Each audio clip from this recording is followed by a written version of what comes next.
पहले प्रश्न के साथ हम लोग शुरुआत करेंगे। पहला प्रश्न आपके सामने है। पहला प्रश्न आपसे कह रहा है, यूरोपवासियों ने दिशा सूचक यंत्र का प्रयोग किनसे सीखा? भारत से, रोम से, अरबों से, चीन से? तो पहला प्रश्न आपके सामने है। प्रश्न आपसे कह रहा है, यूरोपवासियों ने दिशा सूचक यंत्र का प्रयोग किनसे सीखा है? तो भारत से सीखा है, अरबों से सीखा है, रोम से सीखा है या फिर चीन से सीखा है? तो पहले प्रश्न का जो करेक्ट आंसर हो जाएगा वो हो जाएगा ऑप्शन संख्या सी, अरबों से। यूरोपवासियों ने दिशा सूचक यंत्र का प्रयोग अरबों से सीखा। तो दूसरे पहले प्रश्न का ऑप्शन संख्या सी बिल्कुल करेक्ट हो जाएगा। हम दूसरे प्रश्न की तरफ चलेंगे। कॉमन सेंस की रचना किसने की है? कल हम लोगों ने एक सेशन किया था और वहां पर मैंने इस प्रश्न को डिस्कस किया था। तो अगर कल वाला आप लोगों ने सेशन देखा है तो इस प्रश्न का आसानी से आंसर कर पाएंगे। कॉमन सेंस की रचना किसने की है? और मैंने आप लोगों को बताया था ये महत्वपूर्ण प्रश्न है, ये कई बार दोहराया गया है, तो इस प्रश्न को आपको याद रखना है। ठीक है, कॉमन सेंस की रचना किसने की है? तो आप क्या कहोगे? तो आप कहोगे टॉमस पेन हो जाएंगे। ऑप्शन संख्या क्या है? तो ऑप्शन संख्या बी बिल्कुल करेक्ट हो जाएगा। ठीक है, क्या आ जाएगा? तो ऑप्शन संख्या बी बिल्कुल करेक्ट हो जाएगा। अगले प्रश्न की तरफ चलेंगे। अगला प्रश्न जो है तो ये भी बहुत ही महत्वपूर्ण है। बैस्तील के दुर्ग का पतन कब हुआ? बताइएगा क्या आ जाएगा? तो बैस्तील का पतन कब हुआ? ठीक है, बैस्तील क्या है? तो ये फ्रांस की एक बहुत ही महत्वपूर्ण जेल थी जहां पर कैदियों को रखा जाता था। ठीक है, तो फ्रांस की क्रांति के दौरान जब फ्रांस में क्रांति होती है तो वहाँ के जो विद्रोही थे या फिर जो लोग विद्रोह का नेतृत्व कर रहे थे उन लोगों ने क्या किया? उन्होंने इस बास्तील के दुर्ग को जो है, ठीक है, तबाह कर दिया, तोड़ फोड़ दिया और यहाँ जो निर्दोष लोग बंदी बनाए गए थे, कैदी बनाए गए थे, उन लोगों को मुक्त करा दिया।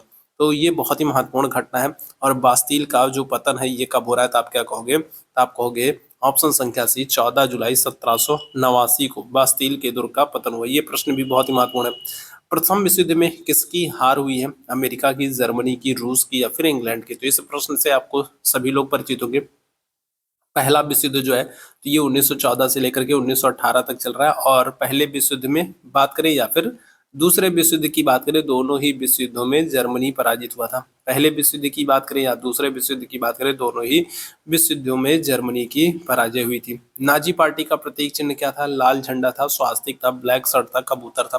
बताइएगा। बहुत ही महत्वपूर्ण वाले प्रश्न का आंसर जो है हम लोग कर रहे हैं। और नाजी पार्टी से अगर आपसे पूछ ले कि नाजी पार्टी से कौन संबंधित था, तो आप क्या कहोगे? तो नाजी पार्टी से हिटलर संबंधित था। ठीक है, कौन? तो नाजी पार्टी से हिटलर संबंधित था। ठीक है, और हिटलर की जो आत्मकथा है उसका नाम क्या है? हिटलर की आत्मकथा का नाम है मीन केम्फ, जिसका अर्थ क्या होता है? जिसका अर्थ होता है मेरा संघर्ष। ठीक है, तो हिटलर ने अपनी आत्मकथा जर्मन भाषा में लिखी है, मीन केम्प, जिसका अर्थ क्या है? जिसका अर्थ है मेरा संघर्ष। ठीक है, हिटलर नाजी पार्टी से संबंधित था। और नाजी पार्टी का प्रतीक चिन्ह क्या था? तो आप क्या कहोगे? तो आप कहोगे स्वास्तिक था। ठीक है, क्या आ जाएगा? तो पांचवें प्रश्न की बात करेंगे, क्या आ जाएगा? ऑप्शन संख्या बी आंसर करोगे, स्वास्तिक था। तिलका मांझी का जन्म किस सन में हुआ है? कल वाले सेशन में हम लोगों ने इसको डिस्कस किया था। कल वाली क्लास आप लोगों ने देखी होगी, तो वहां पर हम लोगों ने तिलका मांझी के संदर्भ में बात की थी।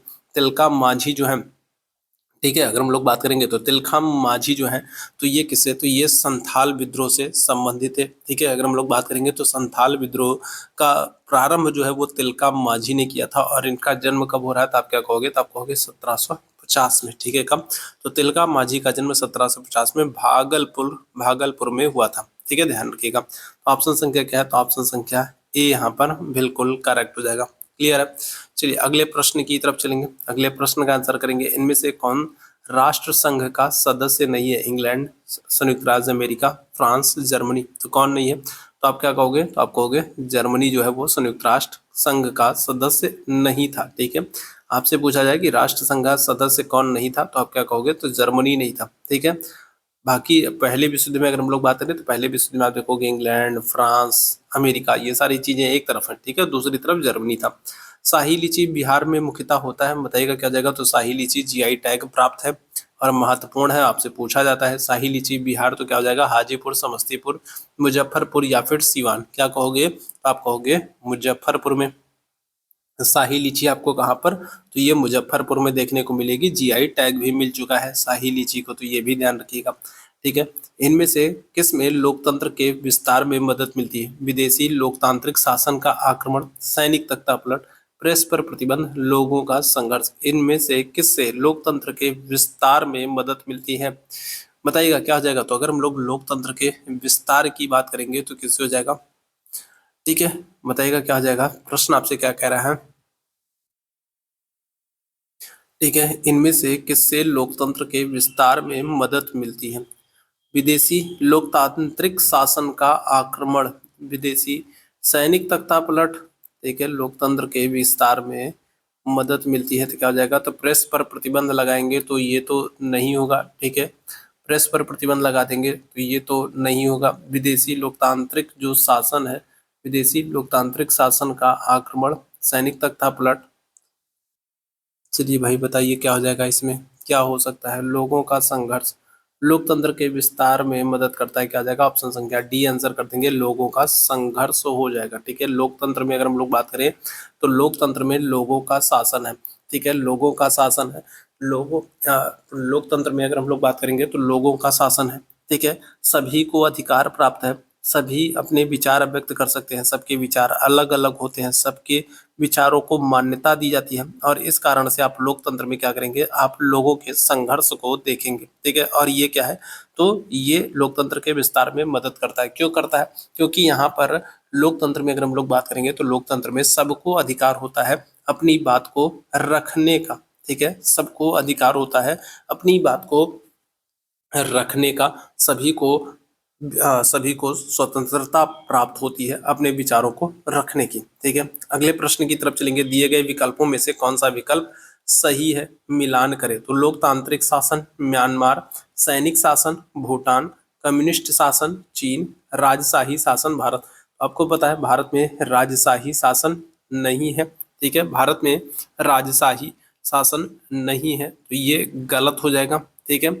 और अगर हम लोग चीन में बात करेंगे तो चीन में कम्युनिस्ट शासन है, कम्युनिस्ट शासन है तो ये बिल्कुल एकदम सही हो जाएगा, ठीक है, ये बिल्कुल एकदम सही हो जाएगा। सैनिक शासन की अगर हम लोग बात करेंगे तो सैनिक शासन आपको कहाँ पर? तो सैनिक शासन आपको म्यांमार में देखने को मिलेगा, ठीक है, म्यांमार वर्मा में आपको सैनिक शासन देखने को मिलेगा। और राजशाही शासन जो है तो ये आपको कहाँ पर? तो राजशाही शासन जो है ये आपको भूटान में देखने को मिलेगा। लोकतांत्रिक शासन जो है तो वो आपको कहाँ पर? तो वो आपको भारत में देखने को मिलेगा। तो इस तरीके से आपको मिलान करने को भी दे सकता है, तो ये याद रखना, ठीक है, आपको मिलान करने को भी दे सकता है। लोकतांत्रिक संविधान में कौन सा प्रावधान नहीं रहता है? शासन प्रमुख के अधिकार, शासन प्रमुख का नाम, विधायिका के अधिकार, देश का नाम। बताइएगा तो 11वें प्रश्न की बात करेंगे, क्या आ जाएगा? बताइएगा क्या आ जाएगा? इस प्रश्न की बात करेंगे तो लोकतांत्रिक संविधान में कौन सा प्रावधान नहीं रहता है? तो शासन प्रमुख के अधिकार, विधायिका के अधिकार, देश का नाम, देश शासन प्रमुख का नाम। तो क्या हो जाएगा? तो यहाँ पर आप ऑप्शन संख्या बी आंसर कर दोगे, शासन प्रमुख का नाम, ठीक है। लोकतांत्रिक संविधान में कौन सा प्रावधान नहीं रहता था? आप क्या कहोगे? शासन प्रमुख का नाम, ठीक है, बाकी चीजें रहती हैं। अगले प्रश्न की तरफ चलेंगे, निम्नलिखित में मेल ढूंढे। सार्वभौम वयस्क मताधिकार, लगभग बराबर मतदाता, कमजोर वर्गों का प्रतिनिधित्व, ऊपर के सभी मताधिकार। ठीक है, क्या कह रहा है भाई इसमें? खुली और राजनीतिक प्रतिद्वंदिता या चुनाव लड़ने की आज़ादी, एक मत एक मोल, सीटों का आरक्षण अनुसूचित जातियों के लिए, ठीक है। यहाँ पर मिलान करना है लेकिन कुछ चीज़ें इस तरफ हैं, कुछ चीज़ें उस तरफ हैं, इसलिए आपको यहाँ पर दिक्कत हो रही है। सार्वभौम वयस्क मताधिकार, लगभग बराबर मतदाता, तो क्या हो जाएगा? तो सार्वभौमिक वयस्क मताधिकार आप कहोगे 18 वर्ष से ऊपर हो जाएगा। सार्वभौमिक वयस्क मताधिकार आपको क्या हो जाएगा? तो 18 वर्ष से ऊपर हो जाएगा, ठीक है। कमजोर वर्गों का प्रतिनिधित्व, तो ये किसके लिए हो जाएगा? तो कमजोर वर्गों का जो प्रतिनिधित्व है वो, कमजोर वर्ग का जो प्रतिनिधित्व है वो किसके लिए हो जाएगा? तो कमजोर वर्गों का प्रतिनिधित्व अनुसूचित जाति के लिए हो जाएगा, ठीक है। कमजोर वर्गों का प्रतिनिधित्व किसके लिए?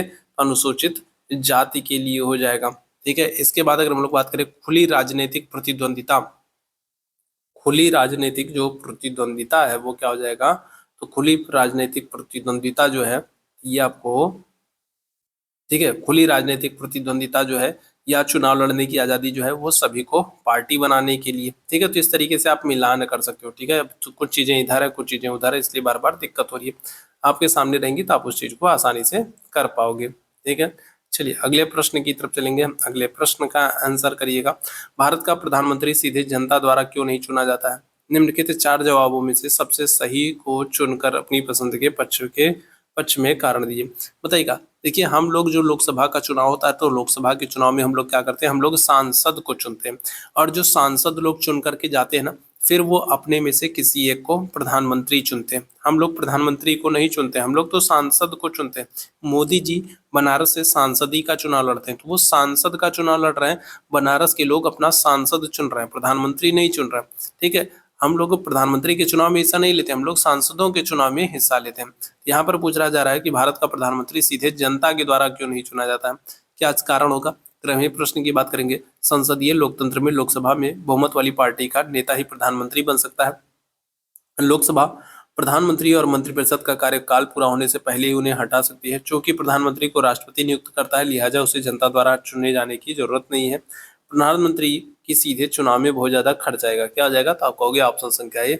संसदीय लोकतंत्र में लोकसभा में जो बहुमत वाली पार्टी है, बहुमत वाली पार्टी का ही नेता प्रधानमंत्री बन सकता है। इसी कारण से प्रधानमंत्री का प्रत्यक्ष रूप से चुनाव नहीं किया जाता है। ठीक है, क्योंकि हम लोग जिसको चुन रहे हैं वो लोग अपने में से ही किसी एक को प्रधानमंत्री चुन सकते हैं, तो ऐसे में प्रधानमंत्री का प्रत्यक्ष रूप से चुनाव नहीं कराया जाता।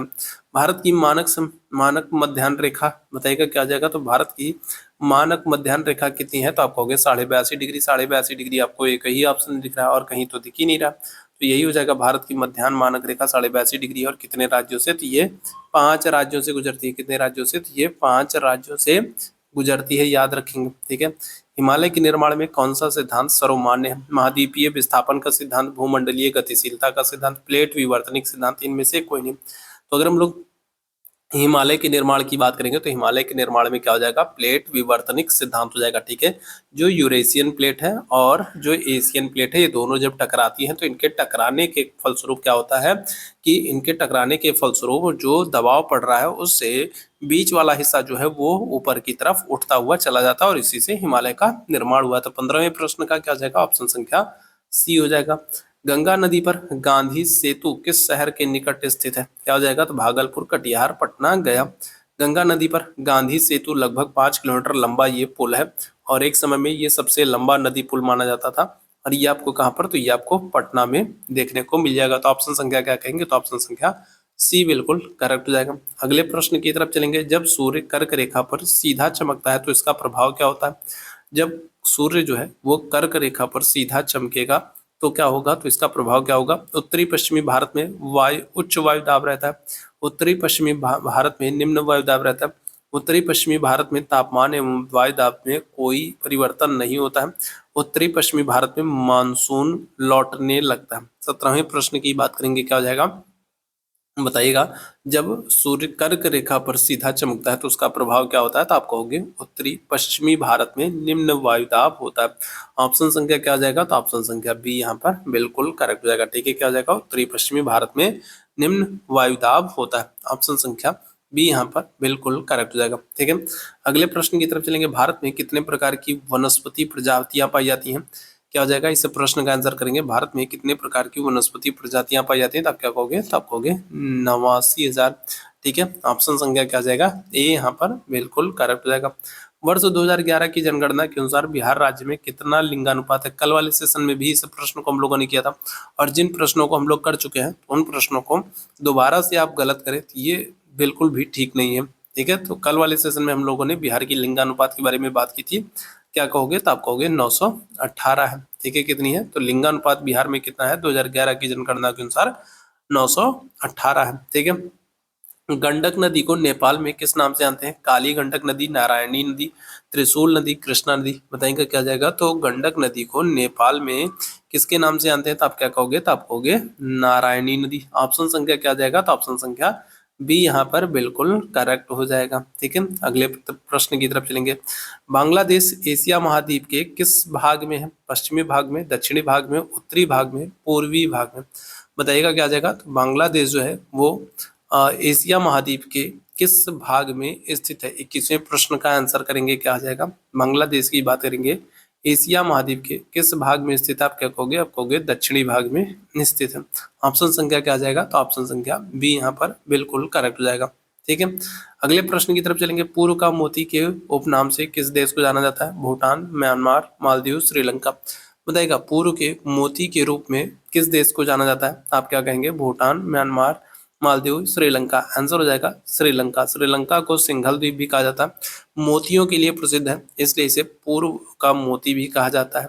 ठीक है, द्वीपीय देश है, सिंघल द्वीप के नाम से जाना जाता है श्रीलंका को। पूर्व का मोती के उपनाम से किस देश को जाना जाता है? अच्छा, वही प्रश्न फिर से आ गया भाई, क्या हो जाएगा? तो यहाँ पर भी श्रीलंका ही हो जाएगा। ठीक है, यहाँ पर भी श्रीलंका ही आंसर हो जाएगा। ठीक है, निम्नलिखित में से कौन सा मापक निरूपक भिन्न का है? मीटर, सेंटीमीटर, इंच, उपयुक्त सभी। 24वें प्रश्न की बात करेंगे, क्या आ जाएगा? तो मीटर है, सेंटीमीटर है, इंच है, उपयुक्त सभी, क्या आ जाएगा? तो आप कहोगे उपयुक्त सभी हो जाएगा। ठीक है, अगले प्रश्न की तरफ चलेंगे। भूमिगत जल स्तर में गिरावट के कारण क्या है? जनसंख्या वृद्धि, उद्योग विकास, कृषि विकास, उपयुक्त सभी। 25वें प्रश्न की बात करेंगे, क्या आ जाएगा? तो आप कहोगे उपयुक्त सभी। भूमिगत जल में गिरावट का कारण क्या है? जनसंख्या वृद्धि हो रही है, ये तो कारण है ही, साथ ही साथ उद्योगों का विकास हो रहा है और कृषि का विकास हो रहा है, तो इन सब में जल का बड़े पैमाने पर दोहन होता है। ठीक है, इसकी वजह से भूमिगत जल स्तर में गिरावट हो रही है, बाकी अन्य कारण तो है ही। मानवजनित आपदा के विनाशकारी संगठनों में सम्मिलित कारक है, बताइएगा क्या जाएगा? तो मानवजनित जो आपदाएं आ रही हैं, आपदा के विनाशकारी संगठकों में कौन कौन सम्मिलित है? रासायनिक, जैविक, नाभिकीय, बताइएगा क्या जाएगा? कूट के आधार पर आपको इस प्रश्न का आंसर करना है। 26वें प्रश्न की बात करेंगे, क्या जाएगा? तो मानव जनित जो आपदा है, इनके विनाशकारी संगठनों में सम्मिलित कारक क्या हो जाएंगे? तो रासायनिक कारक भी हैं, जैविक कारक भी हैं और नाभिकीय कारक भी हैं, तो सारे के सारे हो जाएंगे। ऑप्शन संख्या सी बिल्कुल करेक्ट हो जाएगा, उपयुक्त सभी हो जाएगा। आगे बढ़ेंगे अगले प्रश्न की तरफ। इनमें से कौन सा परमाणु ऊर्जा केंद्र है? तो हम लोगों ने कई बार पढ़ा है। कलपक्कम आपका तमिलनाडु में है, रावत भाटा राजस्थान में है, नरौरा उत्तर प्रदेश में है, कैगा कर्नाटक में है। तो कौन सा परमाणु ऊर्जा केंद्र है? तो आप क्या कहोगे? तो आप कहोगे कैगा। कैगा जो है ये कर्नाटक में है और एक परमाणु ऊर्जा केंद्र है। ऑप्शन संख्या ए यहाँ पर बिल्कुल करेक्ट हो जाएगा। ठीक है, तारापुर महाराष्ट्र में है। ठीक है, तो इस तरीके से आपको याद रखना है। आपदा प्रबंधन के 3 प्रमुख अंगों में कौन सा एक इनमें शामिल नहीं है? ठीक है, आपदा प्रबंधन के 3 प्रमुख अंगों में से निम्नलिखित में से कौन सा एक इसमें शामिल नहीं है? पूर्वानुमान, चेतावनी एवं प्रशिक्षण, आपदा के समय प्रबंधन एवं गतिविधियां, आपदा के बाद निश्चिंत रहना, आपदा के बाद प्रबंधन कार्य करना। क्या जगह 28वें प्रश्न की बात करेंगे, आप कहोगे आपदा के बाद निश्चिंत रहना। ठीक है, आपदा के बाद निश्चिंत नहीं रहना है, बल्कि क्या करना है? बल्कि आपदा के बाद प्रबंधन का कार्य करना, जो नुकसान हुआ है उसके लिए कार्य करना है। ठीक है, उत्पादन का अर्थ क्या है? नई वस्तु का सृजन करना, उपयोगिता का सृजन करना, उपयोगिता का नाश करना, लाभदायक होना। क्या हो जाएगा? तो नाश करना तो बिल्कुल नहीं होगा। उत्पादन का अर्थ क्या हो जाएगा? बताएगा। 29वें प्रश्न की बात करेंगे। 29वें प्रश्न की बात करेंगे, क्या हो जाएगा?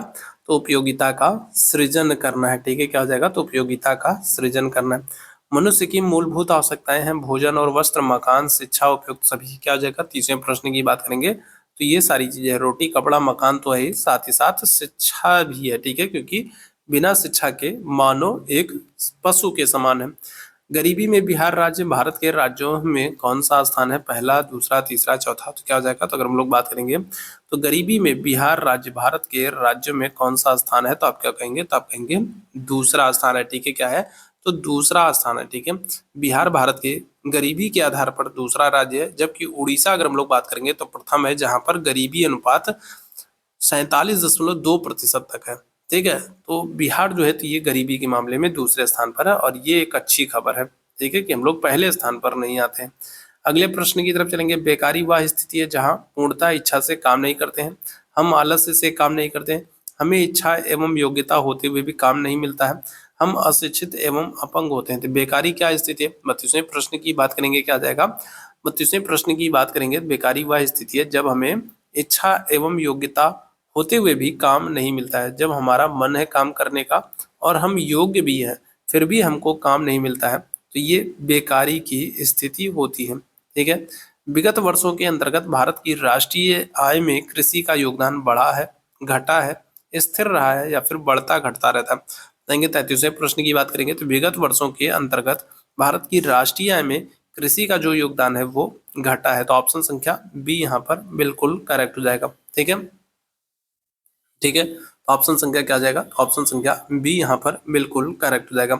अगले प्रश्न की तरफ चलेंगे। फ्रांस में किस शासक वंश की पुनर्स्थापना वियना कांग्रेस के द्वारा की गई है? हैब्सबर्ग, ऑर्लिया वंश, बूर्बो वंश या फिर जारशाही? 34वें प्रश्न की बात करेंगे, 34वें प्रश्न का आंसर करेंगे क्या हो जाएगा, 34वें प्रश्न फ्रांस में किस शासक वंश की पुनर्स्थापना वियना कांग्रेस के द्वारा की गई थी, तो आप क्या कहेंगे, तो आप कहेंगे बुर्बो वंश। ऑप्शन संख्या क्या जाएगा, तो ऑप्शन संख्या सी बिल्कुल करेक्ट हो जाएगा। ठीक है, क्या जाएगा, तो ऑप्शन संख्या सी बिल्कुल करेक्ट हो जाएगा। ठीक है, ठीक है, तो यहाँ पर हम लोग बात करेंगे तो फ्रांस में किस शासक वंश की पुनर्स्थापना वियना कांग्रेस के द्वारा, तो आप कहोगे बुर्बो वंश के द्वारा। ठीक है, अगले प्रश्न की तरफ चलेंगे। 1829 में एड्रियानोपोल की संधि किस देश के साथ हुई है, तुर्की, यूनान, हंगरी, पोलैंड। बताइएगा क्या हो जाएगा। 35वें प्रश्न की बात करेंगे। 35वें प्रश्न का आप सभी मेरे भाई बहन आंसर करेंगे क्या हो जाएगा। 1829 की एड्रियानोपोल की संधि जो है ये किस देश के साथ हो रही है, तुर्की के साथ, यूनान के साथ, हंगरी के साथ या फिर पोलैंड के साथ। 35वें प्रश्न की बात करेंगे क्या हो जाएगा, तो आप आंसर कर दोगे ऑप्शन संख्या ए हो जाएगा, तुर्की के साथ। ठीक है, ऑप्शन संख्या ए बिल्कुल करेक्ट हो जाएगा, तुर्की के साथ। ठीक है, चलिए आगे बढ़ेंगे अगले प्रश्न की तरफ। ब्रेस्टलिटोवस्क की संधि किन देशों के बीच में हो रही है, रूस और इटली के बीच में, रूस और फ्रांस के बीच में, चीन और इंग्लैंड के बीच में या फिर रूस और जर्मनी के बीच में। 36वें प्रश्न का आंसर करेंगे क्या हो जाएगा, तो बताइएगा तो ये संधि किसके किसके बीच में हो रही है, तो आप क्या कहोगे, तो आप कहोगे रूस और जर्मनी के बीच में। ऑप्शन संख्या क्या जाएगा, ऑप्शन संख्या डी बिल्कुल करेक्ट हो जाएगा। ठीक है, अगले प्रश्न की तरफ। हुआ हुआ आंदोलन किस प्रकृति का था, क्रांतिकारी, धार्मिक, साम्राज्यवादी, समर्थक या फिर क्रांतिकारी धार्मिक। बताएंगे क्या हो जाएगा। हुआ आंदोलन किस प्रकृति का था, क्रांतिकारी, धार्मिक, साम्राज्यवादी, समर्थक या फिर क्रांतिकारी धार्मिक। बताएंगे। 37वें प्रश्न की बात करेंगे क्या हो जाएगा, तो आंसर हो जाएगा आपका ऑप्शन संख्या डी हो जाएगा, क्रांतिकारी धार्मिक हो जाएगा। ठीक है, अगले प्रश्न की तरफ चलेंगे। अगला प्रश्न आपके सामने है, रंपा विद्रोह कब हो रहा है। बताइएगा रंपा विद्रोह अगर हम लोग बात करेंगे तो रंपा विद्रोह कब हो रहा है, तो 1916 में, 1917 में, 1918 में या फिर 1919 में। रंपा विद्रोह महत्वपूर्ण है, प्रश्न आपसे यहाँ से बनते हैं, बार बार पूछे भी कहें तो आपको क्या करना है, तो आंसर करना है 1916 में, 1916 में। भारत के लिए पहला कारखाना अधिनियम, पहला फैक्ट्री एक्ट कब आया है। आपसे ये प्रश्न बहुत ही महत्वपूर्ण है, आपसे पूछा जा सकता है पहला कारखाना अधिनियम कब और किसके समय में है, तो आप क्या कहोगे, तो आप कहोगे लॉर्ड रिपन के समय में। ठीक है, किसके, तो लॉर्ड रिपन के समय में। ठीक है, लॉर्ड रिपन के समय में पहला कारखाना अधिनियम आ रहा है। और ये पहला कारखाना अधिनियम कब आ रहा है, तो क्या कहेंगे, तो आप कहेंगे 1881 में। ऑप्शन संख्या सी बिल्कुल करेक्ट हो जाएगा। दुनिया की पहली भूमिगत रेल के पहले खंड का उद्घाटन कब किया गया। 40वें प्रश्न की बात करेंगे क्या जाएगा, तो दुनिया की पहली भूमिगत रेल के पहले खंड का उद्घाटन कब किया गया। 1860 में, 1863 में, 1866 में, 1869 में। क्या हो जाएगा इस प्रश्न का आंसर, तो आंसर कर देंगे 1863 में। ठीक है, 1863 में दुनिया की पहली भूमिगत रेल के पहले खंड का उद्घाटन किया गया। अगले प्रश्न की तरफ चलेंगे। द्वितीय महायुद्ध के बाद यूरोप की कौन सी संस्था का उदय आर्थिक दुष्प्रभावों को समाप्त करने के लिए किया गया था। क्या हो जाएगा, तो सार्क है, नाटो है, ओपेक है या फिर यूरोपीय संघ है। 41वें प्रश्न की बात करेंगे क्या हो जाएगा, 41वें प्रश्न की बात करेंगे क्या हो जाएगा, तो द्वितीय विश्व युद्ध के बाद यूरोप में कौन सी संस्था का उदय आर्थिक दुष्प्रभावों को समाप्त करने के लिए हुआ था, तो आप क्या कहोगे, तो आप कहोगे यूरोपीय संघ हो जाएगा। ऑप्शन संख्या डी यहाँ पर बिल्कुल करेक्ट हो जाएगा। अगले प्रश्न की तरफ चलेंगे। अगला प्रश्न आपसे कह रहा है, किस देश की सिविल सेवा परीक्षा ने मुद्रित पुस्तकों की मांग को बढ़ाया था। मिस्र ने, भारत ने, चीन ने, जापान ने। 42वें प्रश्न की बात करेंगे क्या जाएगा, तो आपको पता है सबसे पहले जो प्रिंटिंग प्रेस है वो चीन में प्रारंभ हो रहा है। कागजी जो मुद्राएं हैं तो वो भी चीन में प्रारंभ हो रही है। यहाँ पर करेक्ट आंसर क्या जाएगा, तो ऑप्शन संख्या सी आंसर कर दोगे। किस देश की सिविल सेवा परीक्षा ने मुद्रित पुस्तकों सामग्रियों की मांग को बढ़ाया, तो आप क्या हो जाएगा, तो आंसर करोगे चाइना हो जाएगा। ठीक है, ऑप्शन संख्या सी बिल्कुल करेक्ट हो जाएगा। संघ राज्य की विशेषता नहीं है, लिखित संविधान, शक्तियों का विभाजन, एकहरी नागरिकता, सर्वोच्च न्यायपालिका। 43वें प्रश्न की बात करेंगे, बहुत ही महत्वपूर्ण सा ये प्रश्न है। बताइएगा क्या जाएगा, यहाँ से इस तरीके के प्रश्न आपसे बनते हैं। क्या हो जाएगा, तो अगर हम लोग बात करें तो इकहरी शासन जो नागरिकता है, इकहरी जो नागरिकता है ये संघ राज्य की विशेषता नहीं है। ठीक है, ध्यान रखिएगा, इकहरी नागरिकता संघ राज्य की विशेषता नहीं है। ठीक है, अगले प्रश्न की तरफ चलेंगे। ताड़ी विरोधी आंदोलन, ये लास्ट ईयर कई बार जो है, लास्ट ईयर ये आपके स्टेट के एग्जाम में, साथ ही साथ बिहार के टीचर रिक्वायरमेंट एग्जाम में, टीआरई में भी पूछा जा चुका है। ताड़ी विरोधी आंदोलन जो है तो ये बताइएगा कहाँ पर, तो बिहार में, उत्तर प्रदेश में, आंध्र प्रदेश में, तमिलनाडु में। क्या आ जाएगा, बताइएगा ताड़ी विरोधी आंदोलन अगर हम लोग बात करेंगे कहाँ पर शुरू हो रहा है। चलिए जल्दी से सारे मेरे भाई आंसर करेंगे इस प्रश्न। ठीक है। तो ताड़ी विरोधी आंदोलन अगर हम लोग बात करेंगे तो ये कहाँ पर, तो ये हो जाएगा आपका आंध्र प्रदेश हो जाएगा। ऑप्शन संख्या सी आंसर कर दीजिएगा। अगले प्रश्न की तरफ चलेंगे। निम्नलिखित में से किसे लोकतंत्र का प्राण माना जाता है? सरकार को, न्यायपालिका को, संविधान को, राजनीतिक दलों को। 45वें प्रश्न की बात करेंगे, बताइएगा क्या जाएगा, बताइएगा तो किसको, चलिए जल्दी बताएंगे क्या जाएगा। तो लोकतंत्र का प्राण किसको माना जाता है? सरकार को, न्यायपालिका को, राजनीतिक दलों को, संविधान को। क्या हो जाएगा इस सब प्रश्न का आंसर करेंगे, आंसर आप कर देंगे ऑप्शन संख्या सी हो जाएगा, संविधान को। ठीक है, किसको, संविधान को। आगे बढ़िएगा अगले प्रश्न की तरफ। कौन सा राष्ट्रीय दल नहीं है? राष्ट्रीय जनता दल, आम आदमी पार्टी, बहुजन समाजवादी पार्टी या फिर भारतीय जनता पार्टी। क्या हो जाएगा? 46वें प्रश्न की बात करेंगे, क्या जाएगा, तो राष्ट्रीय जनता दल जो है, तो ये राष्ट्रीय जनता दल जो है, तो ये राष्ट्रीय दल नहीं है। तो ऑप्शन संख्या ए बिल्कुल करेक्ट हो जाएगा। ठीक है। डाकुओं की अर्थव्यवस्था का संबंध संसाधन संग्रहण से है, संसाधनों के अनियोजित विदोहन से है, संसाधन के नियोजित दोहन से, इनमें से कोई नहीं। क्या हो जाएगा भाई, बताइएगा। 47वें प्रश्न की बात करेंगे, क्या जाएगा, तो आप कहोगे संसाधन संग्रहण से है, ये गलत हो जाएगा। नियोजित दोहन से, तो ये बिल्कुल हो जाएगा। डाकुओं की अर्थव्यवस्था का संबंध जो है वो संसाधनों के अनियोजित विदोहन से है। ठीक है, मतलब जब चाहे, जैसा चाहे, जिस तरीके से चाहे वैसे संसाधनों का दोहन करें। ठीक है। मेढक के प्रजनन को नष्ट करने वाला रसायन कौन सा होता है? मेढक के प्रजनन को नष्ट करने वाला रसायन कौन सा होता है? बेंजीन है, यूरिया है, एंड्रिन है या फिर फास्फोरस है। 48वें प्रश्न की बात करेंगे, क्या आ जाएगा, मेढक के प्रजनन को नष्ट करने वाला रसायन जो है वो एंड्रिन हो जाएगा। ऑप्शन संख्या सी यहाँ पर बिल्कुल करेक्ट हो जाएगा। ठीक है। भारत में पूर्वोत्तर के राज्यों में अति सघन वनों का सर्वाधिक विस्तार आपको कहां पर देखने को मिलेगा? अरुणाचल प्रदेश में, असम में, मणिपुर में, मेघालय में। 49वें प्रश्न की बात करेंगे कहां पर, तो भारत में पूर्वोत्तर के राज्यों में अति सघन वनों का सर्वाधिक विस्तार आपको कहां पर, तो अरुणाचल प्रदेश में देखने को मिल जाएगा। ऑप्शन संख्या क्या जाएगा, ए बिल्कुल करेक्ट हो जाएगा। आगे बढ़ेंगे अगले प्रश्न की तरफ। छत्तीसगढ़ भारत का कितना प्रतिशत लौह है इसका उत्पादन करता है? 50वें प्रश्न की बात करेंगे, तो छत्तीसगढ़ भारत के कितना प्रतिशत लौह इसका उत्पादन करता है? 10%, 18.09%, 30%, 40%। क्या हो जाएगा, तो ऑप्शन संख्या बी आंसर करिएगा, 18.09%। भारत के किस स्थान पर पहला परमाणु ऊर्जा केंद्र स्थापित किया गया? कलपक्कम, नरोरा, तारापुर, राणा प्रताप सागर। बताएंगे, महत्वपूर्ण है। भारत का पहला परमाणु ऊर्जा केंद्र कौन सा था? 51वें प्रश्न की बात करेंगे तो आप क्या कहोगे, तो आप कहोगे तारापुर, महाराष्ट्र में। ठीक है, कहां पर, तो तारापुर, महाराष्ट्र में भारत का पहला परमाणु ऊर्जा केंद्र स्थापित किया गया था। भाखड़ा नांगल परियोजना किस नदी पर है? महत्वपूर्ण प्रश्न है। भाखड़ा नांगल परियोजना कौन सी नदी पर है? आप क्या कहोगे, आप कहोगे सतलुज नदी पर। ठीक है, कौन सी, तो सतलुज नदी पर भाखड़ा नांगल परियोजना है, ये याद रखिएगा। ठीक है। नर्मदा नदी पर आपसे पूछा जाए तो नर्मदा नदी पर आप कहोगे सरदार सरोवर परियोजना। ठीक है, कौन सी, तो सरदार सरोवर परियोजना जो है ये नर्मदा नदी पर है। ठीक है। झेलम नदी पर अगर आपसे पूछा जाए तो झेलम नदी पर कौन सी है, तो तुलबुल है। ठीक है, ठीक है, तुलबुल है, तुलबुल परियोजना। ठीक है, तुलबुल परियोजना जो है ये आपका, ठीक है, ये आपका कहाँ पर, झेलम पर। ठीक है। ब्यास नदी पर कौन सी परियोजना है, तो ब्यास नदी पर पोंग बांध परियोजना। ठीक है, कौन सी, पोंग बांध परियोजना। ठीक है। चलिए अगले प्रश्न की तरफ चलेंगे। अगले प्रश्न का, रवि की फसल नहीं, कल वाले सेशन में हम लोगों ने किया था। कल वाले सेशन मैंने आप लोगों को रवि की, खरीफ की सारी फसल बताया था।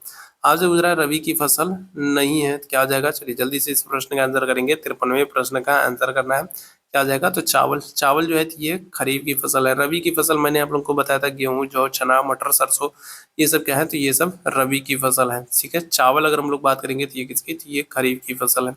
ठीक है। भारत में सबसे पहले स्थापित लौह इस्पात कंपनी निम्न में से कौन सी, बताएगा, तो भारत में सबसे पहली लौह इस्पात कंपनी कौन सी है, ये आपको बताना है। क्या हो जाएगा, 54वें प्रश्न की बात करेंगे तो आप क्या कहोगे, तो आप कहोगे टाटा लौह इस्पात कंपनी, टिस्को। और इसका स्थापना वर्ष आपसे पूछा जाता है, इसका स्थापना वर्ष कब है, तो आप कहेंगे 1907 में। ठीक है। Tata iron and steel company, इसका स्थापना वर्ष कब है, आप कहेंगे 1907 में। भारत की पहली लौह इस्पात कंपनी है। भारत का बर्मिंघम किसे कहा जाता है? बर्नपुर को, बोकारो को, भिलाई को, जमशेदपुर को। बनाएंगे तो किसको कहते हैं, तो आप कहोगे जमशेदपुर। जमशेदपुर जिसे टाटा नगरी भी कहते हैं, इसे भारत का बर्मिंघम भी कहा जाता है। ऑप्शन संख्या क्या आ जाएगा, तो डी बिल्कुल करेक्ट आंसर हो जाएगा। ठीक है। अगले प्रश्न की तरफ चलेंगे। अगले प्रश्न का आंसर करेंगे, पक्की सड़कों की लंबाई की दृष्टि से प्रथम स्थान पर कौन सा राज्य है? 56वें प्रश्न की बात करेंगे, बताएगा, तो पक्की सड़कों की लंबाई की दृष्टि से प्रथम स्थान कौन सा है? बिहार है, महाराष्ट्र है, तमिलनाडु है या फिर केरल है? बताइएगा। पक्की सड़कों की दृष्टि से अगर हम लोग बात करेंगे तो देश में पहले स्थान पर कौन है? आप क्या कहोगे? आप कहोगे महाराष्ट्र। ऑप्शन संख्या क्या जाएगा? ऑप्शन संख्या बी यहाँ पर बिल्कुल करेक्ट हो जाएगा। राज्य की कितनी प्रतिशत जनसंख्या कृषि कार्य में लगी है? 80 है, 75 है, 65 है, 86? 57वें प्रश्न की बात करेंगे, क्या जाएगा? तो राज्य की कितनी प्रतिशत जनसंख्या जो है वो कृषि कार्य में लगी है? तो आप क्या कहोगे? 75। क्या कहोगे? तो आप कहोगे 75। ठीक है। अगले प्रश्न की तरफ। संजय गांधी जैविक उद्यान किस नगर में स्थित है? राजगीर, बोधगया, बिहार शरीफ, पटना? बताएंगे क्या जाएगा? चलिए इस प्रश्न का आंसर करेंगे, बताइएगा क्या जाएगा? इस प्रश्न का आंसर करेंगे संजय गांधी जैविक उद्यान किस नगर में स्थित है? राजगीर, बोधगया, बिहार शरीफ, पटना? चलिए फटाफट सभी मेरे भाई बहन आंसर करेंगे, क्या जाएगा? आप कहोगे पटना में। ऑप्शन संख्या डी बिल्कुल करेक्ट हो जाएगा। ठीक है। बिहार में बीएचपीसी द्वारा बृहद परियोजनाओं की संख्या कितनी है? 3 है, 5 है, 10 है, 7 है? चलो जल्दी से सारे लोग आंसर करना। बिहार में बीएचपीसी द्वारा बृहद परियोजनाओं की जो संख्या है ये कितनी है? तो ये 7 है। ऑप्शन संख्या क्या जाएगा? तो डी बिल्कुल करेक्ट हो जाएगा। ठीक है। और ये जो परियोजनाएं हैं ये कैमूर और औरंगाबाद जिले में, ठीक है, इन पर काम चल रहा है। ठाकुर पेपर मिल किस जिले में स्थित है? समस्तीपुर, पटना, पूर्णिया, अररिया? बताएंगे क्या जाएगा? तो ठाकुर पेपर मिल अगर हम लोग बात करेंगे तो ये आपको कहाँ पर? तो ये आपको समस्तीपुर में देखने को मिल जाएगी। ऑप्शन संख्या क्या जाएगा? ए बिल्कुल करेक्ट हो जाएगा। 2011 की जनगणना के अनुसार बिहार की कुल जनसंख्या कितनी है? बताएगा। जनगणना 2011 की जनगणना के अनुसार अगर हम लोग बात करेंगे तो बिहार की कुल जनसंख्या कितनी है? क्या हो जाएगा? इस प्रश्न का आंसर करेंगे तो लगभग 10 करोड़ से अधिक है। ठीक है। 10 करोड़ से अधिक जो है ये बिहार की जनसंख्या है 2011 की जनगणना के अनुसार। उच्चावच प्रदर्शन करने के लिए हेस्यूर विधि का विकास किसने किया? गुटेनबर्ग ने, लेहमान ने, गीगर ने या फिर रिटर ने? 62वें प्रश्न की बात करेंगे, क्या जाएगा? उच्चावच प्रदर्शन के लिए हेस्यूर विधि का विकास किसने किया? तो आप कहेंगे लेहमान ने। ऑप्शन संख्या क्या जाएगा? बी हो जाएगा। इनमें से कौन प्राकृतिक आपदा नहीं है? सुनामी, बाढ़, आतंकवाद, भूकंप? तो क्या हो जाएगा? तो भू आतंकवाद जो है तो ये, ठीक है क्या, ये प्राकृतिक आपदा नहीं है। ठीक है। अगर हम लोग बात करेंगे इनमें से कौन सा प्राकृतिक आपदा नहीं है तो आप क्या कहोगे? तो आप कहोगे, ठीक है, कौन प्राकृतिक आपदा नहीं है तो आप क्या कहोगे? तो आप कहोगे आतंकवाद। ठीक है। सुनामी, बाढ़, भूकंप ये सारी तो प्राकृतिक आपदा है। ऑप्शन संख्या क्या जाएगा? तो सी बिल्कुल करेक्ट हो जाएगा। सूखे की स्थिति किस प्रकार आती है? अचानक से आती है, धीरे धीरे आती है, पूर्व सूचना के अनुसार आती है? इनमें से कोई नहीं। 64वें प्रश्न की बात करेंगे, क्या जाएगा? 64वें प्रश्न की बात करेंगे, क्या जाएगा? तो सूखे की स्थिति कैसी आती है? तो आप कहोगे धीरे धीरे आती है। ठीक है। अचानक से एक ही दिन सूखा नहीं पड़ जाता है। ठीक है। धीरे धीरे आप देखोगे कि महीने, 2 महीने, 4 महीने, 6 महीने, साल भर तक जब पानी वानी नहीं बरसता है, तालाब, नदियां सारी चीजें सूखने लगती हैं, तो फिर धीरे धीरे सूखे की स्थिति आपको देखने को मिलती है। बाढ़ के समय निम्नलिखित में से किस स्थान पर जाना चाहिए? ऊंची भूमि वाले स्थान पर, गांव के बाहर जहां है वहीं उसी स्थान पर, या फिर खेतों में? तो क्या हो जाना चाहिए? तो जब बाढ़ आता है तो आपको ऊंचे ऊंची भूमि वाले स्थानों पर जाना चाहिए, जहां जल न पहुंचे, ऊंचाई वाले स्थानों पर आपको जाना चाहिए। कौन प्राकृतिक आपदा है? आग लगना, बम विस्फोट, भूकंप, रासायनिक दुर्घटनाएं? बताएंगे क्या जाएगा? कौन प्राकृतिक आपदा है? आग लगना, बम विस्फोट, भूकंप, रासायनिक दुर्घटना? बताएंगे क्या जाएगा? तो भूकंप जो है, भूकंप हो गया, सुनामी हो गया, ये सब क्या है? तो ये सब प्राकृतिक आपदा है। भूस्खलन हो गया। ठीक है। भारत में नियोजन योजना का मूल उद्देश्य क्या है? तीव्र आर्थिक विकास, सामाजिक सेवाओं का विस्तार, औद्योगिक उत्पादन में वृद्धि या फिर न्याय के साथ आर्थिक विकास? 67वें प्रश्न की बात करेंगे, क्या जाएगा? तो आप कहेंगे ऑप्शन संख्या डी, न्याय के साथ आर्थिक विकास। मतलब सबके साथ समान रूप से न्यायोचित रूप से विकास हो सके, सबका विकास हो सके, न्याय के साथ आर्थिक विकास। ऑप्शन संख्या क्या जाएगा? डी बिल्कुल करेक्ट जाएगा। ठीक है। ऐसा ना हो कि एक ही वर्ग का विकास हो रहा है और दूसरा वर्ग जो है वो पीछे छूट जा रहा था, ऐसा ना हो। ठीक है। न्यायोचित आर्थिक विकास भारत में। बिहार के किस जिले का प्रति व्यक्ति आय सर्वाधिक है? पटना है, गया है, शिवहर है, नालंदा है? 68वें प्रश्न की बात करेंगे, क्या जाएगा? तो आप कहोगे राजधानी पटना। पटना में प्रति व्यक्ति आय वो सर्वाधिक है। ऑप्शन संख्या क्या जाएगा? ए यहाँ पर बिल्कुल करेक्ट हो जाएगा। अगले प्रश्न की तरफ चलेंगे। व्यावसायिक बैंकों का राष्ट्रीयकरण कब किया गया? बताएगा क्या जाएगा? तो 69 69वां प्रश्न है। और आपको याद रखना है कि 1969 में ही, ठीक है, 69वां प्रश्न है और 1969 इसका आंसर भी होगा। ठीक है। 1969 में 14 बड़े बैंकों का, वाणिज्यिक बैंकों का इंदिरा गांधी जी के द्वारा राष्ट्रीयकरण कर दिया गया था। ठीक है, इंदिरा गांधी जी की गवर्नमेंट थी, सरकार थी, और इसमें 1969 में 14 बैंकों का राष्ट्रीयकरण कर दिया गया। ठीक है, तो 69वां प्रश्न है और 69वां आंसर भी होगा। पार्ले समूह के थम्स अप ब्रांड को किस बहुराष्ट्रीय कंपनी ने खरीद लिया है, तो बताइएगा क्या हो जाएगा। तो गर्मियों के दिन में पहले हम लोग थम्स अप बहुत अधिक पिया करते थे, अब तो इनकी जगह माउंटेन ड्यू, स्प्राइट और क्या क्या चीजें, बहुत सारे उत्पाद हैं जिन्होंने ले लिया है। तो पार्ले समूह के थम्स अप ब्रांड को किस बहुराष्ट्रीय कंपनी ने खरीदा है, कोका कोला, एलजी, रिबॉक या फिर नोकिया। क्या हो जाएगा, 17वें प्रश्न की बात करेंगे तो आप कहोगे कोका कोला। ठीक है, क्या हो जाएगा, ठंडा मतलब कोका कोला। अगले प्रश्न की तरफ चलेंगे, खिलाफत समिति का गठन, खिलाफत समिति का गठन कब हुआ था। 71वें प्रश्न की बात करेंगे, ऑप्शन संख्या क्या होगा, 71वें प्रश्न का आंसर करिएगा। महत्वपूर्ण जगह आप कहोगे मार्च 1919 में। ठीक है, मार्च 1919 में खिलाफत समिति कमेटी का गठन किया गया था। अगले प्रश्न की तरफ चलेंगे, सूची 1 को सूची 2 से सुमेलित करना है। ठीक है, सूची 1 को सूची 2 से सुमेलित करना है। ठीक है, चलिए यहाँ पर देखते हैं प्रश्न, क्योंकि बड़ा है तो बहुत छोटा नहीं करूंगा। 13 अप्रैल 1919 को, तो 13 अप्रैल 1919 को जालियांवाला बाग हत्याकांड हो रहा है, तो पहले का चौथा हो जाएगा, पहले का चौथा हो जाएगा। फिर और क्या हो रहा है, 13 अप्रैल 1919 को जालियांवाला बाग हत्याकांड हो गया। ठीक है, फिर कौन सा हो जाएगा, मार्च 1919 में कांग्रेस का नागपुर अधिवेशन, कांग्रेस का कलकत्ता अधिवेशन। ठीक है, खिलाफत अधिवेशन, तो ये मार्च 1919 में, मार्च 1919 में खिलाफत आंदोलन हो रहा है। ठीक है, मार्च 1919 में खिलाफत आंदोलन हो रहा है। सितंबर 1920 में अगर हम लोग बात करेंगे तो सितंबर 1920 में क्या होगा, तो पहले कलकत्ता अधिवेशन होगा, और दिसंबर 1920 में क्या हो जाएगा, तो नागपुर अधिवेशन हो जाएगा। तो पहले का चौथा, दूसरे का तीसरा, दूसरे का तीसरा, तीसरे का अगर हम लोग बात करेंगे सितंबर 1920 कलकत्ता अधिवेशन, तो तीसरे का क्या हो जाएगा, तीसरे का दूसरा और चौथे का पहला।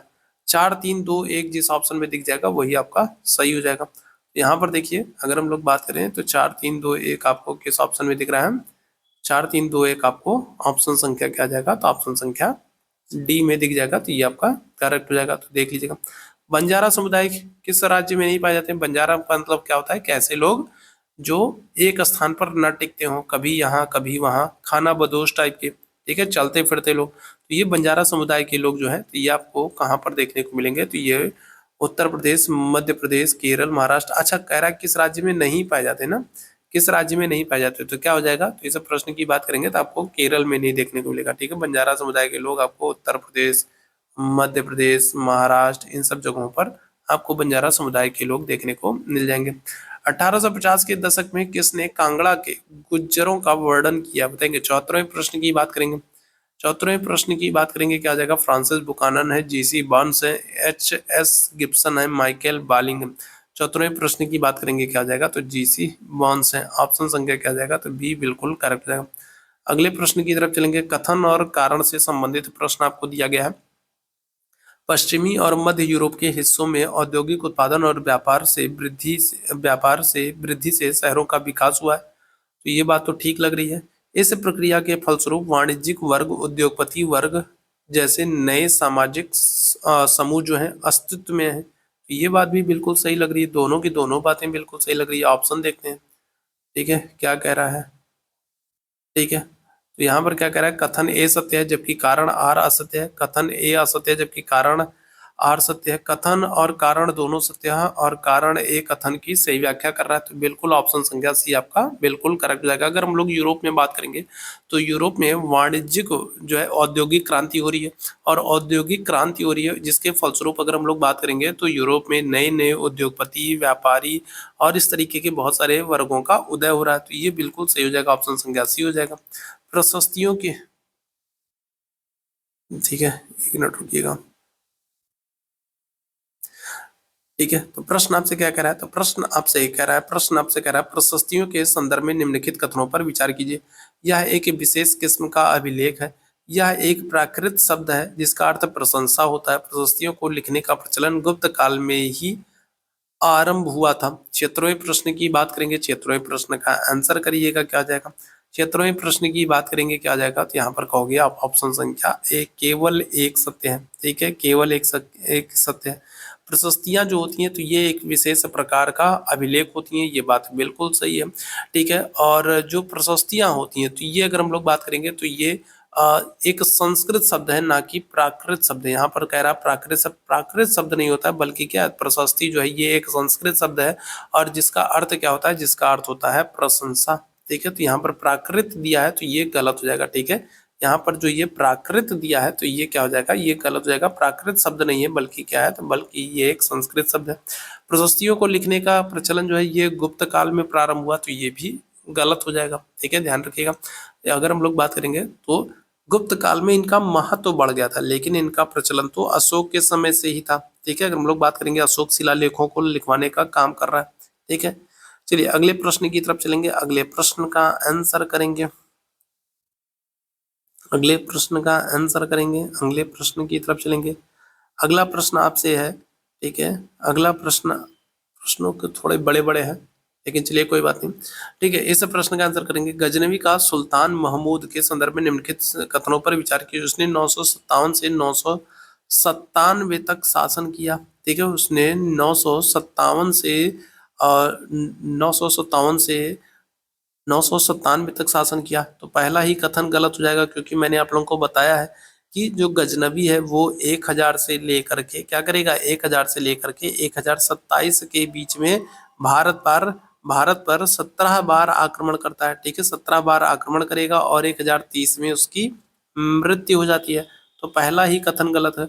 उसने लगभग प्रत्येक वर्ष भारतीय उपमहाद्वीप पर आक्रमण किया। तो ये बात तो ठीक होगी, ये बात तो ठीक होगी कि 1000 अगर हम लोग बात करें तो 1027 से लेकर के 1000 से लेकर के 1027 के बीच में लगभग 17 बार आक्रमण कर रहा है। तो लगभग अगर हम लोग कहेंगे तो हर साल ही समझिए वो आक्रमण कर रहा है। उसका निशाना निशाना थे संपन्न मंदिर। तो बिल्कुल ये बात भी बिल्कुल एकदम सही है। उसने मंदिरों को लूटने तोड़ने फोड़ने का काम किया, तो ये बात भी बिल्कुल सही है। और लूटे गए धन के बहुत बड़े हिस्से से उसने गजनी में एक वैभवशाली राजधानी का निर्माण किया। ये भी बिल्कुल ठीक है। यहाँ से जो पैसे लूट करके लेके जा रहा था, उन पैसों से वो गजनी में अपनी राजधानी को सुंदर बनाने का काम कर रहा था, अपने नगर को खूब बढ़िया एकदम डेंट पेंट करवाने का काम कर रहा था। यहाँ पर क्या हो जाएगा, कौन से कथन सत्य हैं, तो आप कहोगे ऑप्शन संख्या सी, 2, 3, 4 आपके बिल्कुल करेक्ट हो जाएंगे। ठीक है, अगले प्रश्न की तरफ चलेंगे, अगले प्रश्न का आंसर करिएगा।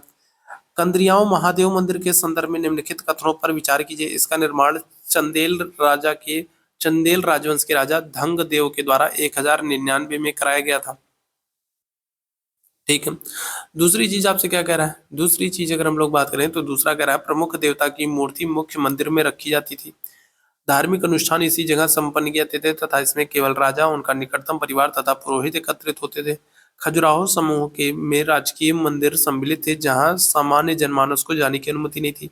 ये मंदिर सुपरिष्कृत उत्कीर्ण मूर्तियों से अलंकृत रहते थे। तो कंदरियाओं महादेव मंदिर के संदर्भ में प्रश्न आपसे पूछ रहा है कौन से कथन सत्य हैं, कौन से कथन सत्य हैं। तो यहाँ पर क्या आ जाएगा, तो यहाँ पर आप कहोगे विकल्प संख्या सी बिल्कुल करेक्ट हो जाएगा। 2, 3, 4 जो है ये करेक्ट है। ठीक है, खजुराहो के कंदरियाओं महादेव मंदिर के संदर्भ में अगर हम लोग बात करेंगे तो यहाँ पर क्या होगा, तो यहाँ पर विकल्प संख्या आपसे पूछ रहा है कौन कौन से सत्य हैं, तो आप कहोगे 2, 3 और 4 ये कथन सत्य हैं।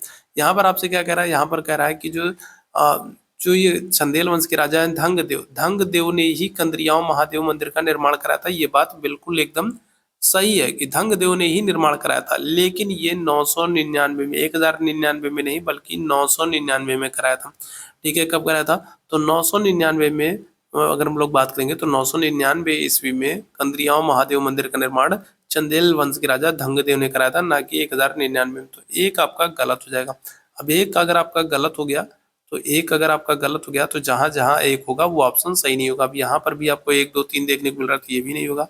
यहाँ पर 1, 2, 3, 4 देखने को मिल रहा है, ये भी नहीं होगा। यहाँ पर 1, 2 देखने को मिल रहा है, तो ये भी नहीं होगा। ठीक है, तो इस तरीके से अगले प्रश्न की तरफ चलेंगे। सुमेलित करना है। ठीक है, कोट के आधार पर आप लोगों को क्या करना है, तो प्रश्न का आंसर करना है भाई।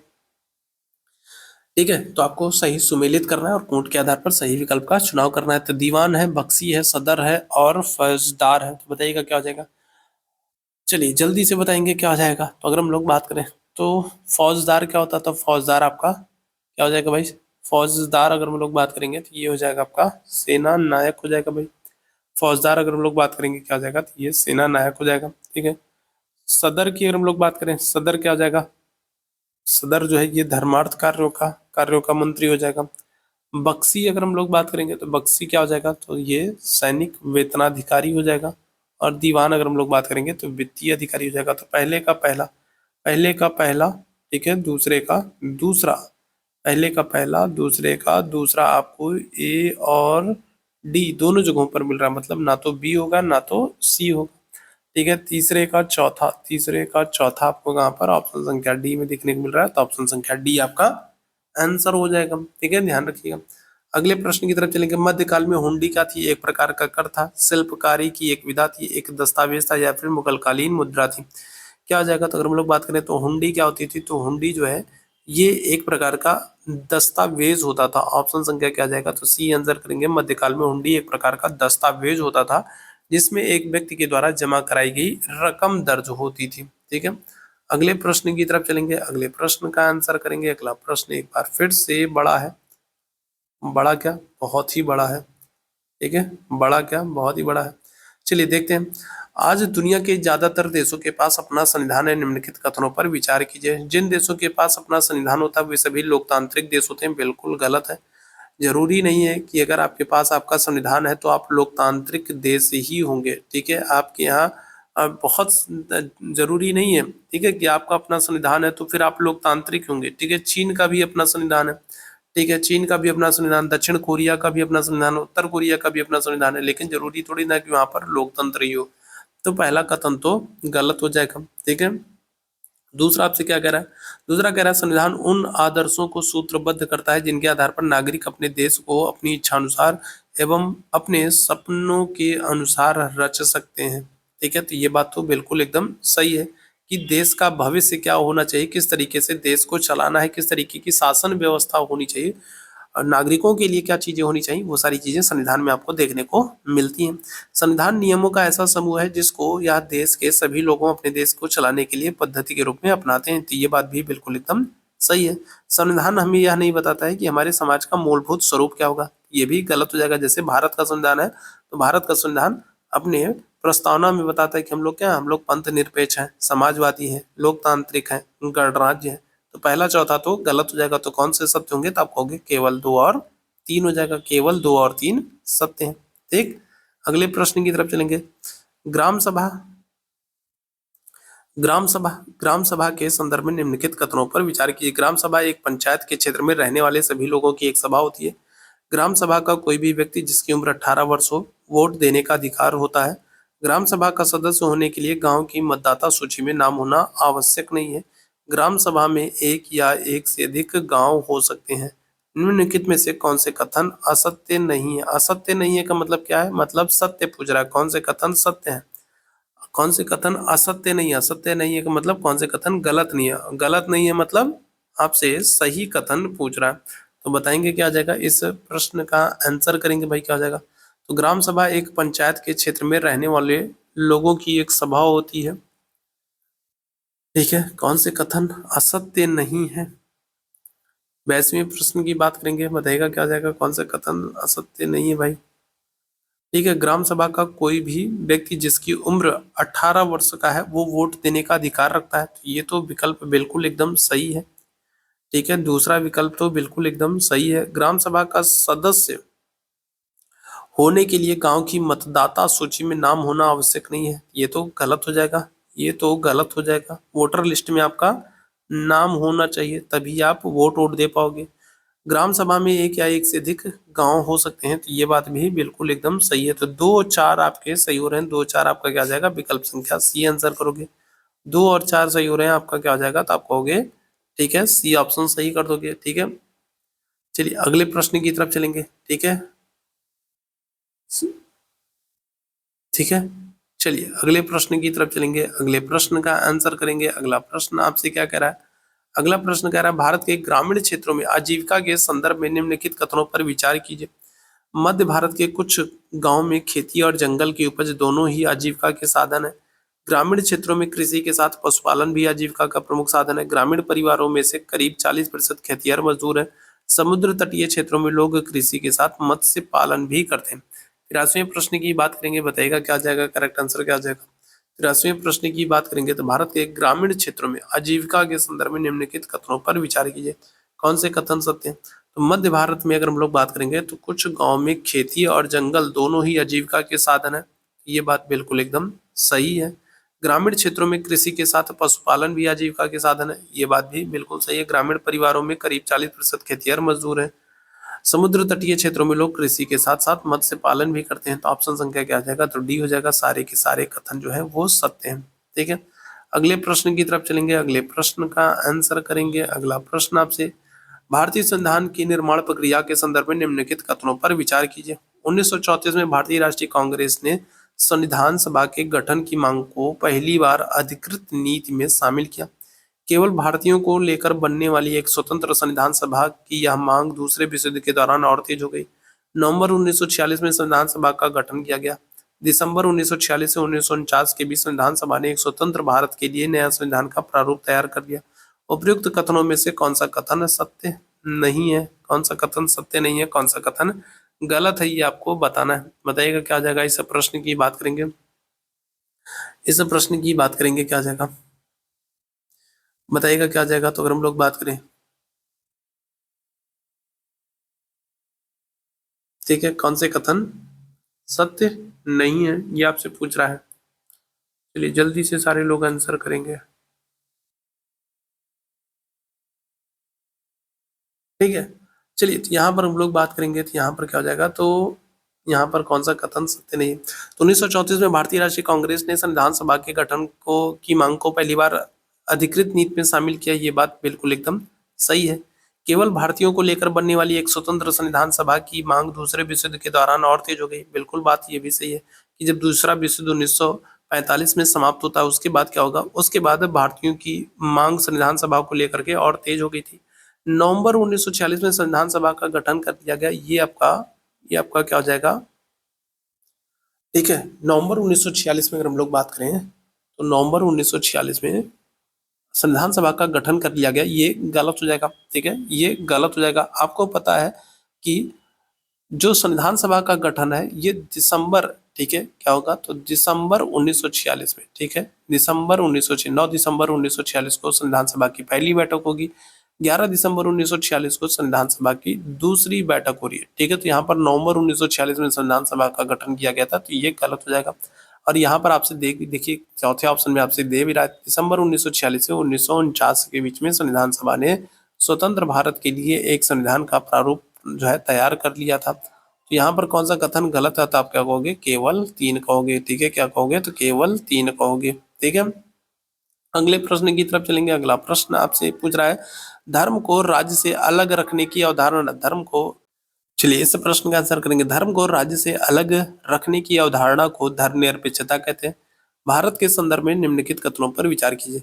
भारतीय संविधान सभी को अपनी धार्मिक विश्वासों और तौर तरीकों को अपनाने की छूट देता है। तो ये बात तो बिल्कुल सही है। भारतीय संविधान ने धर्म और राज्य की शक्ति को एक दूसरे से अलग नहीं रखा। भारतीय संविधान ने धर्म और राज्य की शक्ति को एक दूसरे से अलग नहीं रखा। ये तो गलत हो जाएगा भाई। ठीक है, अगर हम लोग बात करें तो भारत एक पंथ निरपेक्ष राष्ट्र है और यहाँ पर राज्य की जो शक्ति और धर्म जो है वो बिल्कुल अलग अलग है। भारतीय संविधान में मौलिक अधिकारों के अंतर्गत अनुच्छेद 25 से 28 में धार्मिक स्वतंत्रता का अधिकार दिया गया। ये बात बिल्कुल एकदम सही है। भारतीय संविधान के अंतर्गत अनुच्छेद 15 में धर्म के आधार पर विभेद से रोक लगाता है। तो अनुच्छेद 15 बिल्कुल सही बात है। अनुच्छेद 15 कहता है धर्म के आधार पर, जाति के आधार पर, लिंग के आधार पर, जन्मस्थान के आधार पर आदि आधार पर भारतीय नागरिकों में कोई भेदभाव नहीं किया जाएगा। आपसे पूछ रहा है कौन सा कथन सत्य नहीं है, तो आप क्या कहोगे, आप कहोगे ऑप्शन संख्या बी, केवल 2 सत्य नहीं है। ऑप्शन संख्या बी, केवल 2 सत्य नहीं है। अगले प्रश्न की तरफ चलेंगे। अगले प्रश्न का आंसर करेंगे। अगला प्रश्न, निम्नलिखित को उसी क्रम में लगाइए जिस क्रम में वे भारतीय संविधान की उद्देशिका प्रस्तावना में आते हैं। अब ऐसे प्रश्नों को करने के लिए आपको प्रस्तावना याद होनी चाहिए। तो हम भारत के लोग भारत को क्या करेंगे, तो भारत के लोग भारत को एक संपूर्ण प्रभुत्व संपन्न, देखिए क्या हो जाएगा, तो एक संपूर्ण प्रभुत्व संपन्न, हम भारत के लोग भारत को एक संपूर्ण प्रभुत्व संपन्न, संपूर्ण प्रभुत्व संपन्न का मतलब क्या है, संपूर्ण प्रभुत्व संपन्न का मतलब संप्रभु से है, ठीक है। किससे है? तो संप्रभु से है। तो 5 नंबर सबसे सबसे पहले आएगा। 5 नंबर जो है वो सबसे पहले आएगा। तो हम भारत के लोग भारत को एक संपूर्ण प्रभुत्व संपन्न समाजवादी, ठीक है, क्या होगा? तो संपूर्ण प्रभुत्व संपन्न समाजवादी पंथ निरपेक्ष, ठीक है, समाजवादी पंथ निरपेक्ष लोकतंत्रात्मक, ठीक है, क्या हो जाएगा? तो लोकतंत्रात्मक और गणराज्य बनाने के लिए, ठीक है, गणराज्य बनाने के लिए। अब आप देख लीजिए, तो सबसे पहले 5 नंबर आएगा, 5 नंबर के बाद 1 नंबर आएगा, ठीक है, 5 के बाद 1 आपको ऑप्शन संख्या सी में दिख रहा है। तो सबसे पहले आपको संप्रभु देखने को मिलेगा, संपूर्ण प्रभुत्व संपन्न देखने को मिलेगा, फिर आपको समाजवादी देखने को मिलेगा, फिर आपको पंथ निरपेक्ष देखने को मिलेगा, फिर आपको लोकतंत्रात्मक देखने को मिलेगा, सबसे लास्ट में आपको गणराज्य में देखने को मिल जाएगा, ठीक है। चलिए अगले प्रश्न की तरफ चलेंगे। अगले प्रश्न का आंसर करेंगे सभी मेरे भाई बहन। अगले प्रश्न की तरफ चलेंगे। भारत की संविधान की प्रस्तावना में प्रतिष्ठापित निम्नलिखित शब्दों का सही क्रम क्या है?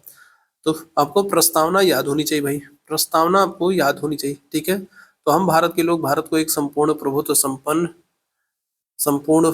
संपन्न समाजवादी पंथ निरपेक्ष लोकतंत्रात्मक गणराज्य बनाने के लिए तथा उसके समस्त नागरिकों में सामाजिक आर्थिक और राजनीतिक न्याय, तो सबसे पहले तो न्याय आएगा, न्याय मतलब 4 नंबर, तो 4 नंबर आपका ऑप्शन संख्या सी में दिख रहा है, तो यही हमारा करेक्ट हो जाएगा, ठीक है, यही हमारा करेक्ट हो जाएगा। सबसे पहले न्याय आएगा, तो सामाजिक आर्थिक और राजनीतिक न्याय, फिर विचार अभिव्यक्ति विश्वास धर्म और उपासना की स्वतंत्रता, तो फिर क्या आ जाएगा इसके बाद? स्वतंत्रता, फिर प्रतिष्ठा और अवसर की समानता, फिर 2 नंबर, और फिर प्रतिष्ठा और अवसर की समानता तथा उन सब में व्यक्ति की गरिमा, राष्ट्र की एकता और बंधुता, बंधुता का मतलब भातृत्व की भावना से है, ठीक है, तो ये क्रम हो जाएगा।